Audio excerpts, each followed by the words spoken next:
ఆయన meeting script రాసి ఇచ్చినట్టు నైట్ మీటింగ్ రాసి ఇచ్చినట్టున్నాడు.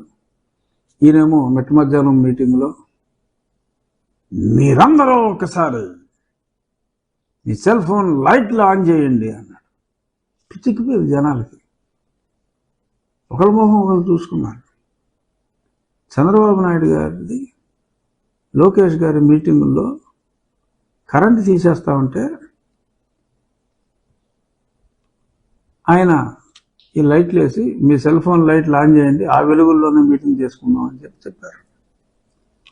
మరి కట్ అండ్ పేస్ట్ గాడు ఎవడో మరి రైటరు, మరి ఈయనకు ఉండాలిగా ఆ మాత్రం జ్ఞానము లేవు.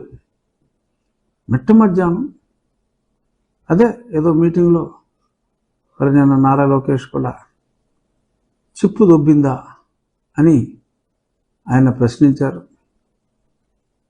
బట్ నేను అంత క్లియర్గా చిప్పు దొబ్బిందా అని నాకు అడగవలసిన అవసరం లేదు. అడగవలసిన అవసరం లేదు అంటే అందులో రెండు మీనింగ్లు ఉన్నాయి. ఒకటి, అడగటం తప్పు అని అనుకోవచ్చు. రెండు, ఇంకా అంత మాట అనేసిన తర్వాత అడగవలసిన అవసరం ఏంటి అని కూడా అనుకోవచ్చు. ఏదేమైనా తమ విజ్ఞతను, తమ తెలివితేటలను జ్ఞానం లేని విదేశీ ప్రతినిధులు ఎవరన్నా మెచ్చుకుంటే మెచ్చుకోవచ్చేమో, కానీ ఇలాగా పట్టపగలు లైట్లు వేయింది, డమ్మీ శంఖాలు, శంఖం తీసేసిన తర్వాత కూడా సౌండ్లు వచ్చేసి అడ్డంగా బుక్ అయిపోవటం, మీటింగుల్లో పచ్చి అబద్ధాలు ఆడేయటం, that is not at all in good taste. మరి తగ్గించుకుంటే మంచిది. రెండు అంశాలు ఉన్నాయి, ఫాస్ట్గా ముగిస్తా. ఒకటి, యాక్చువల్గా నిన్న జోధ్పూర్లో బాలకృష్ణ అభిమాని, ఒకప్పుడు ముఖ్యమంత్రి, ప్రస్తుత ముఖ్యమంత్రి నందమూరి బాలకృష్ణ అభిమాని, మరి అక్కడ మామయ్య అన్న పిలుపు మా ఇంట ముద్దులకు మేలు కొలుపు అని ఆ పాట పాడుతూ ప్రజలందరికీ కూడా నా చెల్లెమ్మలు అని, వారి పిల్లలందరూ మేనకోడళ్ళు మేనల్లుళ్ళు అని ఎప్పుడూ తరచుగా చెప్పుకునే జగన్మోహన్ రెడ్డి గారు తన సహోదరి కుమారుడు తన తాతగారి పేరు పెట్టుకున్నారు. మరి ఈయన కూడా మగపిల్లలు పుట్టుంటే మరి తాతగారి పేరే పెట్టుకున్నారు. మరి ఈయన అల్లారముద్దుగా పెంచింది తాతే. ఆ రాజారెడ్డి పేరు పెట్టుకున్నారు. ఆ రాజారెడ్డి పెళ్ళికి కూడా మరి మేనమామ వెళ్ళలేదంటే మా అయ్య పెళ్ళికి పోలేదా అని చెప్పి, స్వామి నదికి పోలేదా అని అత్తారింటికి దారే సినిమాలో లాగా మా అయ్య పెళ్ళికి పోలేదా అని సోషల్ మీడియాలో మరి దంచేస్తున్నారు.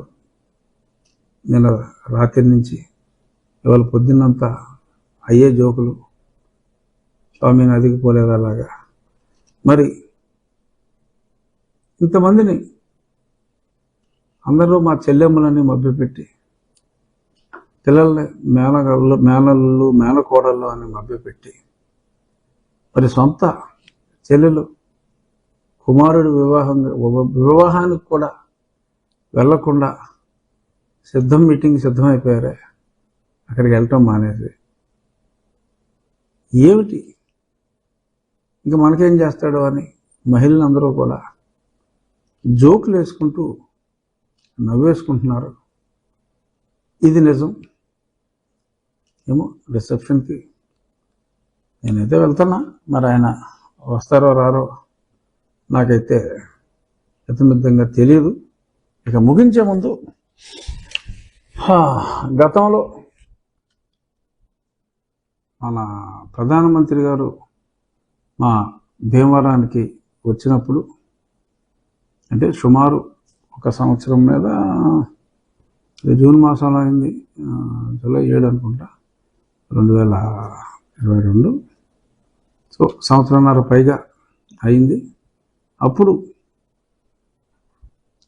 ఒక ఆంధ్రప్రదేశ్ సోకాల్డ్ పోలీస్ నా ఇంటి బయట ఆ గేటు దగ్గర తచ్చాడుతూ ఉంటే అడు జేబులు కొట్టి వాళ్ళు ఉన్నాడు. యాక్చువల్గా ఎవర్రా బాబు అని అడిగితే చెప్పలేదు. నా ప్రభుత్వం ఇచ్చిన సిఆర్పిఎఫ్ సెక్యూరిటీ అతన్ని తీసుకుని పోలీస్ స్టేషన్లో అప్పచెప్తే వాడు పచ్చి అబద్ధాలు ఆడి నా ఉంగరం కొట్టేశారని, ఎవరో సిఆర్పిఎఫ్ ఉంగరం కొట్టేశారట, నా ఉంగరం కొట్టేశారని ఇలా రకరకాలుగా మాట్లాడి ఇక్కడ సీతారామాంజనేయులు ప్రోద్బలంతో అప్పుడు ఇక్కడ స్టీఫెన్ రవీంద్ర ఉండేవాడు కమిషనర్గా.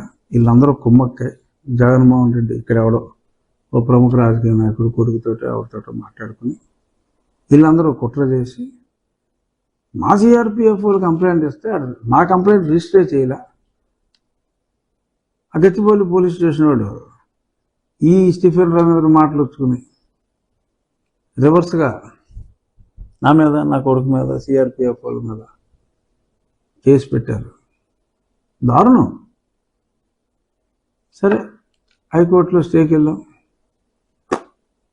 హైకోర్టులో మరప్పుడు అన్నీ జగన్మోహన్ రెడ్డి గారికి అనుకూలంగానే తీర్పు వచ్చినాయి. కొన్నాళ్ళు మరి ఎలా వచ్చినాయో నాకు తెలియదు.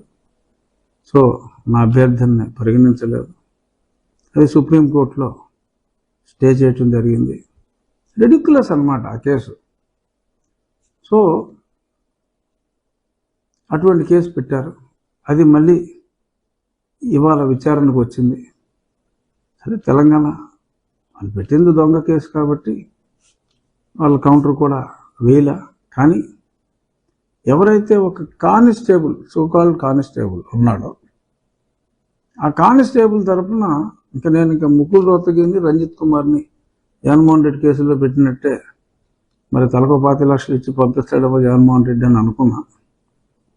ఎవరో ఇద్దరు వచ్చారు, నాది వకాల్తా అంటే నాది వకాల్తా అని ఆ కానిస్టేబుల్ కోసం. సరే ఎవడో ఒకటిదే ఉంటుంది నాయన, ఎవడో ఒకటి తేల్చుకుని సరే 4 వారాల తర్వాత పోస్ట్ చేయండి అని వాళ్ళకి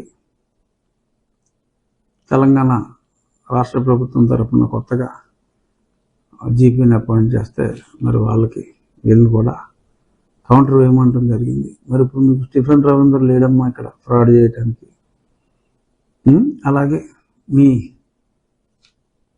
కొలీగ్ ఇక్కడ మీ ఈడు జోడు కొలీగ్స్ కూడా లేరమ్మా ఫ్రాడ్ చేయడానికి, మేనేజ్ చేయడానికి.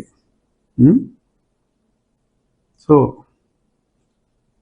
ఈసారి పెట్టండి రంజిత్ కుమార్ని, ముకుల్ రోహతగిని ఆ కానిస్టేబుల్ ఎంగేజ్ చేసుకున్నాడని పెట్టండి. పక్కన నంగిలాగా ఈ ఆంధ్రప్రదేశ్ గవర్నమెంట్ లాయర్లు కోర్టులోకి వస్తే ఆ కానిస్టేబుల్ వెనకాల వీళ్ళు డైరెక్ట్గా ఉన్నారని తెలిసిపోద్దని ఆ కోర్టు బయట ఎలా చూస్తున్నారు. సో ఏమవుతుందా అని. సో ఇదంతా జగన్మోహన్ రెడ్డి ఫ్రాడ్, అతని ఇంటెలిజెన్స్, డీజీ వీళ్ళందరూ కలిసి చేసిన fraud. Yes, I'm openly telling. అప్పుడు నన్ను లేపమన్నాడు కస్టోడియల్ టార్చర్లోనే.